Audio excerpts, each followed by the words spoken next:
You're a high-octane business owner. You've got a team. On paper, it looks like you're rolling in success. But there's a voice inside of you, whisper screaming, "This isn't sustainable. Something feels off, and I'm gonna lose it all."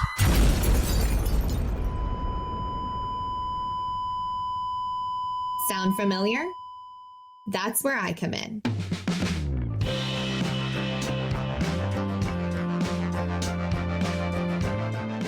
My name is Lauren Goldstein, and I'm the CEO at Golden Key Partnership. I help top-level executives like you avoid burning out and burning down as you're scaling up. How? By harnessing your superpowers. Finding and hiring your ideal team, and then simplifying the heck out of your business operations. That was easy.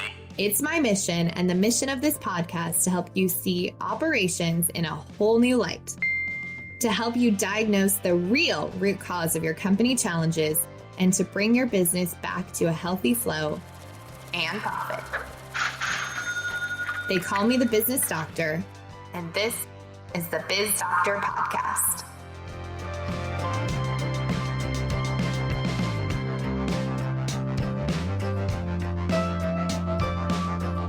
Welcome back to the show. In today's episode, I'm going to talk about a mistake I see most entrepreneurs make when they're adding to their team that is so easily avoidable. They're hiring for the wrong thing. You see, most people hire because they need something taken off their plate, which is not wrong. But where things go amiss is when you make it about the checklist, the tech, or the tasks instead of who that person has to be at their core to succeed in the role. You can always teach someone how to use tools or software, but you can't make somebody something they're not. It's about who they are at their core, their innate talents. Now, I can hear the wheels turning in your mind and the mild skepticism, so let me give you an example. Picture in your mind a lovely human who's more comfortable with spreadsheets than small talk, being put on outbound sales or business development. It is not going to matter how many scripts or red-hot leads you give them. Eventually, they're going to fall flat on their face in a firestorm of failure and burnout. Why? Because this particular person was not made for selling. It's just not who she is. It's not who she is at her core. And in that same vein, one of my favorite examples is when I hear a business owner lamenting about how their sales team won't fill out a CRM or spreadsheets. No kidding, Sherlock. Who they are is about people, making relationships, closing deals, not spending quality time with a computer. See what I'm getting at? Let me give you another real-life example that I think will further paint this picture. I had a client a few years ago who owned a financial practice and had hired a team based on things that she did not enjoy doing in her day-to-day. Again, not wrong. This is how most entrepreneurs hire. So she was looking for somebody that could transfer money for her clients between accounts, do new client onboarding stuff, send thank yous, birthday cards, administrative stuff. Again, not wrong. But where she was wrong is the particular person that she hired lacked attention to detail. Now, I know this might seem like a rookie mistake, but honestly, when I talked to her about it, she's like, it didn't even occur to me that I needed to take a step deeper. She just said she could do the tasks. Most of the time she did them and it was fine. But where the kicker happened is in one situation where this team member transferred $500,000 to the wrong account. And then suddenly she realized her mistake. Because when you hire somebody just to cross things off your list, chances are you're hiring a worker bee, which I've talked about in many other episodes. So go ahead and go back and listen to those. But in addition to a worker bee, you're hiring somebody that may or may not be able to actually do what is necessary to be successful in the role. This is also where our scorecard comes in to play. Because if you're very clear around the mission of the role and what success is, the accountabilities, then you can work backwards into the innate talents that the person needed to have. So in this case, once we went back to square one, because trust me, transferring $500,000 to the wrong account, not something that a business in financial planning and management is going to take lightly. So we went back to the drawing board to figure out, was it a miscommunication? Was it something else? Was she not invested? And we really re-clarified the role, shall I say. And so when we looked at the accountabilities and what they were accountable to, then we realized the common thread came down to a few key things: attention to detail, follow through, and autonomy.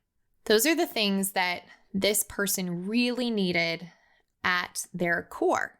And when we compared that to the person that was sitting in this position, her attention to detail wasn't there. She didn't act unless she had permission, which was sucking the business owner's time, causing delays. And when you're in financial planning, CPA, time is money, especially with how markets fluctuate. And she just was not a critical thinker, which was another innate talent that she was missing. When you really get clear on who that person needs to be, then you can ask questions and test them during interviews to make sure that they are who you are looking for. In this example, something that, I really want to drive home is you can hire somebody to do tasks. That's not what I'm saying. There are definitely people where that is perfect for them and perfect for the team. But if you have a lean team and you're trying to hire key people and hiring for the CRM that you use, which I've seen entrepreneurs do, or the POS that you're using, or the social media platform that you're using, it's not always going to work because you need people who innately have the specific talents and ways of being that will be successful in that role. Another example you guys have probably heard me use is my accountant. She's got the attention to detail, closing loops. She's also got the strategic mind. A lot of those things I can't teach. I can't teach you to be incessant with your detail and making sure loops are closed. I can teach you how to be a little more strategic, but again, that's a little bit worker bee versus player. So now I'm sure you're asking yourself, how do I actually hire for their innate ways of being instead of just going through the task list? Here's how. You take a step back and ask this very simple question. For someone to be successful in this role, who do they need to be at their core being? Again, get really, really specific about things that you can't teach, things that they need to be born with. Just like with my client, the little tweak you make in how you view the role will make all the difference. I know that I've seen a trend recently of people looking for salespeople or business development people. Now, there are certain things that salespeople have that is very unique. One of them is they are very good at building rapport. They love building relationships. They love small talk, and they're all about people. But there are people out there that are not people. And so if you have somebody who has, let's say, 3 out of 4 of those, but isn't a people person, they're probably not going to succeed in that role. So again, when you think about what that person has to have that you can't teach, get clear on what the priorities are, because it could be that they just need one of those things to be successful, or they might need all 4. Get curious about who's on your team, what success in that role looks like, and get really curious on my favorite thing, which is the one thing of that role. Because chances are, if you can figure out the one thing that you would love them to do more than anything else, it's going to make building it backwards and figuring out those innate talents even easier. And here's a little tip for you. This question and others to help you find your high-performing players and get really clear on the innate ways of being that your team needs to be successful is in our Golden Key Scorecard, which you can download free at goldenkeypartnership.com/scorecard. It's also going to be in the show notes. And if you're curious about how to avoid a few other common mistakes I see when hiring, go have a listen to Season 1, Episode 12. I dive into a few other things that could be preventing you from having a high-performing team and a team that's autonomous and really gives you your time back and helps you build your business.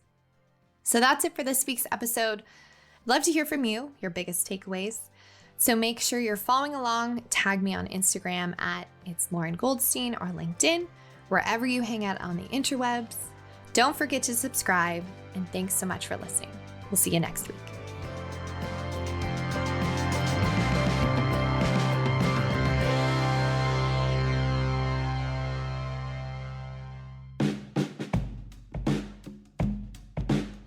So which part of your business needs love and attention?